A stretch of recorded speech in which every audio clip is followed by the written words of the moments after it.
Sa kaganapang ito nag-iisip si Peter na nagtapos ang laban para sa heavyweight title sa isang malungkot na pangyayari dahil sa nangyari kay Aaron. Ang mundo ng boxing ay sinalubong ang isang walang kapantay na boksingero na itinuturing na pinakadakila sa kasaysayan. Ang boksingerong ito ay sumakop ng 9 na dibisyon ng timbang mula lightweight hanggang heavyweight at lahat ng kanyang laban maliban sa heavyweight match ay natapos sa napakalaking tagumpay, bawat isa ay isang knockout. Kahit ang Aaron Tide ay walang laban sa kanya, may record siya ng 22 panalo, 22 knockouts, at walang talo sa kanyang 22 laban, at hindi pinahintulutan ng kanyang sobrang lakas na makakuha ng kahit isang puntos ang kanyang mga kalaban.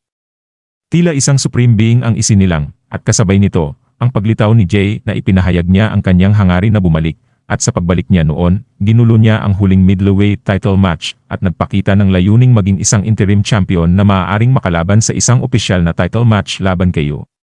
Naisip nito na nais ba nito na makaharap si Yu sa ring. Iniisip ni Peter kung paano tutugon si Ki sa pagbabalik ni Jay at paano matatapos ang laban sa pagitan ng Santorino Brothers at ni Jay. At sa gitna ng hype ng malaking pangyayari sa mundo ng boxing, isang press conference ang naganap. Si Peter Kent mula sa Everyday Sports ay nagtanong kay Ki tungkol sa mga plano ni Yu para sa hinaharap. Maraming nagtataka kung magreretiro na ba si Yu pagkatapos makamit ang lahat ng tagumpay sa boxing. Sinabi ni Ki na sa usapin ng lakas, tama lang na manatili si Yu sa heavyweight division, ngunit ang middleweight division ang kung saan kaya ni Yu maabot ang kanyang pinakamainam na pagganap bilang isang boksingero at habang nagbubulungan ang mga media. Sinabi ni Ki ang isang matapang na pahayag na isusuko ng kanilang boksingero ang lahat ng kanyang titulo maliban sa isa sa middleweight division. Ang opisyal na dahilan ay ang kanyang pagtuon sa pagpapahusay sa middleweight category. Ngunit ang tunay na target ay si Jay. At ang revelasyong ito ay ikinagulat at ikina-excite ni Peter. Samantala, makikitang nanonood si Jay ng pahayag sa TV at ngumiti, naiintindihan ang mensaheng ipinahihiwatig nito. Sinabi ni Ki na maghihintay sila kay Jay sa kanyang huling hantungan, na nagpapahiwatig ng isang hindi maiiwasang paghaharap. Sa ibang eksena, nanonood din si Bob ng broadcast, at nagmumuni-muni, sinasabing alam niyang magtatapos ito sa ganito. Kinikilala niya na ang pamamaraan ni Jay sa pagboboksing ay isang pagtanggi kay Ki, na nagtatakda ng isang masalimuot na pagtatagpo, at lipat ang eksena sa nakaraan mula sa laban ni Bob kay Jay noon. Iniisip ni Bob si Jay, isang boksingero na nirerespeto ng lahat. Ang boksingerong ito ay lumaban sa 62 matches, at may record na 36 na panalo at 26 na pagkatalo. Bagaman hindi ito isang kapanapanabik na record kumpara sa ibang mga kampiyon at malalakas na boksingero, ang kanyang mga laban ay naiiba. Bawat isa sa kanyang mga laban ay nagiging bahagi ng kasaysayan.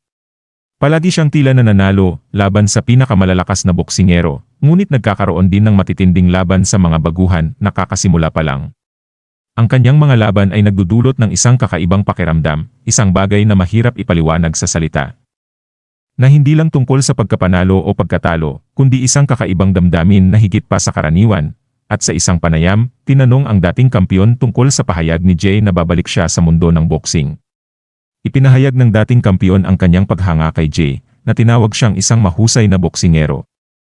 Sinabi niya na bihira siyang makaramdam na gustong makipaglaban muli sa isang boksingero pagkatapos ng isang laban, ngunit si Jay ay isa sa ilang nais niyang makaharap muli, at isa pang pangkaraniwang boksingero ang nagbigay ng opinyon, tinawag si Jay na isang kawili-wiling tao. Bagaman mukhang mahina si Jay, sa parehong pagkakataon, siya rin ay mukhang malakas.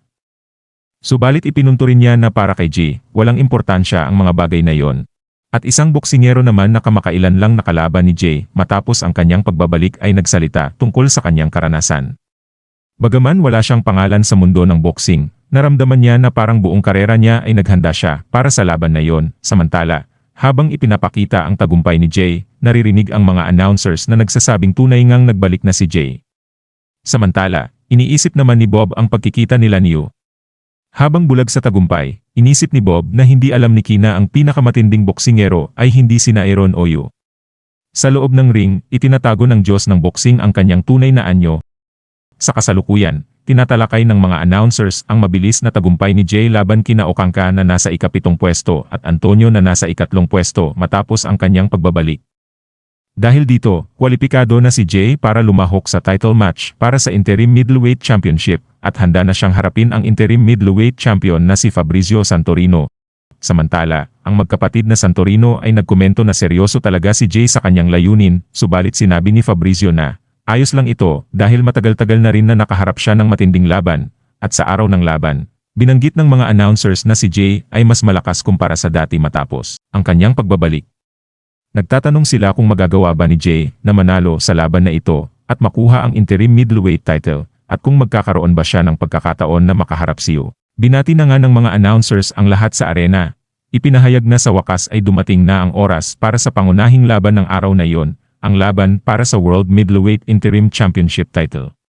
At habang nagsisimula ang laban, makikita ang dalawang boksingero na matalim na nagtititigan, naghahanda para sa isang matinding sagupaan. Habang nagsisimula ang laban, iniisip ni Peter ang mga pangyayari noong nakaraan. Matapos ang laban ni Yu para sa middleweight title, ipinagpaliban ng asosasyon ang kanyang defensive battle dahil sa kanyang simbolikong halaga. Pinayagan si Yu na panatilihin ang kanyang titulo habang sinusubukan ang heavyweight division na nagresulta sa mga laban ng mga top rankers para sa titulo ng interim middleweight champion. Makikita rin sa eksena ang nakaraang laban ni Santorino. Pagkatapos niyang makarecover mula sa mga natamo niyang sugat, bumalik siya upang patunayan muli kung bakit siya ang itinuturing na pinakamalakas sa lahat. Sa kabila ng pagkakakuha ng kanyang titulo, sinabi ng kalaban ni Santorino na matagal na niyang hinihintay ang araw na ito. Aminado siyang sinubukan niyang talunin si Santorino ng patas sa kanilang nakaraang laban, pero iyon ang kanyang pagkakamali. Ngayon, nagpasya siyang talunin si Santorino sa kanyang sariling laro, at agad niyang inuntog ang ulo ni Santorino, tumigil ang referee at binalaan ang kalaban na mag-ingat sa pangunguntog, at sinabi na isa pang beses at bibigyan siya ng babala. Ang kalaban ay nagdahilang aksidente lang iyon. Pabulong na sinabi naman ni Santorino sa kanyang kalaban na hindi na nila ginagawa ang ganitong klaseng pandaraya na ikinagulat ng kanyang kalaban. At habang nanonood naman si Peter, iniisip niya na mukhang napagdesisyonan na ni Fabrizio na hindi na gumamit ng kadayaan. At sa gitna ng laban, sumisigaw ang mga manonood kay Fabrizio na nagtatanong kung bakit siya naglalaro ng parehas. Ipinapahayag nila ang kanilang pagkadismaya at hinimok siyang bumalik sa dati niyang estilo. Iniisip naman ni Peter na dahil sa kanilang desisyon na maging patas, nawala ang natatanging aliw at lakas na dala ng kanilang mga laban. Samantala, patuloy na sumisigaw ang mga manonood na hinihimok si Fabrizio na gawin kung ano ang palaging niyang ginagawa. Nagalit si Fabrizio at tinawag ang mga manunood na nakakadiring basura at tumahimik ang mga ito. Habang iniisip ni Peter na bagaman hindi nagbago ang personalidad ni Fabrizio, patuloy na nakikipaglaban ang kalaban ni Fabrizio na nagsasabing hindi niya kayang biglang ituwid ang kanyang mga pagkakamali sa nakaraan. At sa gitna ng kanilang galit, kahit nadulas at bumagsak si Fabrizio sa ring, patuloy siyang pinagsusuntok ng kanyang kalaban na nagsasabing kailangan pa nilang magdusa at maparusahan. Pinatigil naman ng referee at pinigilan ang kalaban ni Fabrizio mula sa patuloy na pagsuntok nito. At habang nagpapahinga, tinanong ni Fabrizio ang kanyang kalaban kung mas mabuti na ba ang kanyang pakiramdam. Samantala, ang kanilang madugong labanan ay nagpatuloy. Habang iniisip ni Fabrizio, sumisigaw naman ang mga manonood. Hinihikayat siyang bumalik sa dati niyang estilo at sinasabing wala namang umaasa ng patas na laro mula sa kanya. At sa tindi ng emosyon, sumigaw si Fabrizio sa mga manonood na tumahimik, idineklara na hindi na niya gagawin ang ganitong uri ng pandaraya, kahit manalo o matalo siya. Pagkatapos, sa wakas, natalo ni Fabrizio ang kanyang kalaban. At habang lumalapit ang kanyang kapatid, sinabi niya na nagawa nila at nagpahayag ang magkapatid ng kanilang tagumpay, at si Fabrizio, habang naluluha, ay sumigaw na siya ang kampyon, samantalang iniisip naman ni Peter, napansin niyang nanalo ang magkapatid na Santorino sa middleweight interim title. Bagaman kalahati lamang ang titulo na yon, ang kanilang mga ekspresyon ay lubos na iba kumpara noong nanalo sila sa titulo ng middleweight world champion. Samantala, habang nagsisimula ang main event, inanunsyo ng mga announcers ang laban para sa World Middleweight Interim Championship title. Samantala ang coach ni Jay ay nagbigay ng babala na bagaman ang mga kalaban ay hindi na gumagamit ng kadayaan kamakailan, maaaring may tinatago pa rin silang pandaraya para sa kritikal na sandali. Sumang-ayon ang assistant na nagsabing hindi dapat magpakampante si Jay dahil maaaring bumalik ang dating gawin ng mga kalaban kapag nasa alanganin. Tumawa si Jay at sinabing totoo iyon, ngunit hindi raw mangyayari ito ngayon. Habang nag-uusap naman ang magkapatid na Santorino, pinaalalahanan ang kanyang kapatid na huwag maliitin si Jay dahil lang sa kanyang edad. Bilang isang alamat at veteranong boksingero, kailangan nilang magbigay ng lahat sa laban.